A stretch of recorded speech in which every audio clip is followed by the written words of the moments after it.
C'est un changement politique et énergétique en Belgique. Le pays a décidé d'abroger sa loi sur la sortie du nucléaire. Le texte adopté par les députés va même plus loin puisqu'il permet d'envisager à l'avenir une filière de l'atome avec la possibilité de construire de nouvelles centrales. La Belgique avait décidé en 2003 de fermer progressivement ses 7 réacteurs nucléaires. Le gouvernement actuel a donc décidé de revenir sur cet engagement afin de répondre aux défis actuels.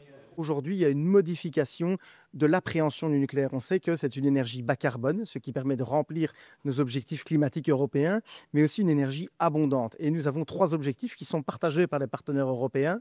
C'est une sécurité d'approvisionnement, un prix qui est maîtrisé et une énergie bas carbone. Et le nucléaire, en fait, il remplit les 3 critères. Le cas de la Belgique n'est pas isolé au sein de l'Union européenne sur cette question. Actuellement, l'Union compte une centaine de réacteurs répartis dans 12 pays membres sur 27. Pour la très grande majorité, il n'est pas question de renoncer à l'atome.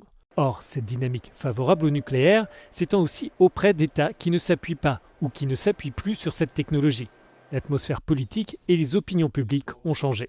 Je pense que ça tient évidemment à la situation conjoncturelle, avec une énorme incertitude géopolitique, et une dépendance au gaz est quand même encore toujours très forte. Et donc, très naturellement, tout ce qu'on peut faire pour se rendre plus indépendant du gaz, il faut le faire. Le nucléaire est une voie, les renouvelables sont une autre, et elles ne sont pas contradictoires. L'Allemagne pourrait être le pivot d'une dynamique à l'échelle européenne en faveur du nucléaire.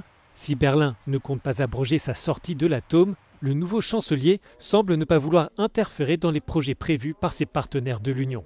Autre revirement notable, l'Italie a ouvert la voie à un retour du nucléaire d'ici la fin de la décennie pour assurer sa sécurité énergétique et réaliser ses objectifs de décarbonation. Rome s'était pourtant engagée il y a 40 ans après 2 référendums à ne plus recourir à l'énergie atomique.